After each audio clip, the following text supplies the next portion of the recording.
This P0106 repairing video is dedicated to Chevrolet's drivers. If your Chevrolet is getting a P0106 error code, this video is going to show you one practical solution to fix the error code at home. Use the Zeus app to scan your vehicle and see the error code P0106.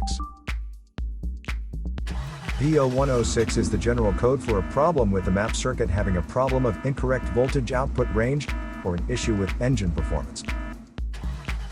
Here is one of the most practical solutions to fix Chevrolet's P0106 error code. Method A, the map sensor. The map sensor is typically located on the intake manifold, either next to or on the throttle body itself.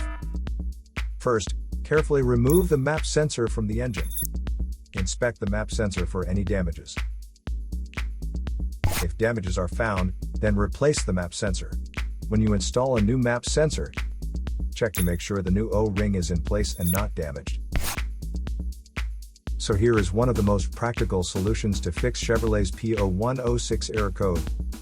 After the repair, you can now use the Zeus app to clear the error code. And tap the rescan button one more time to make sure everything is fine with your vehicle.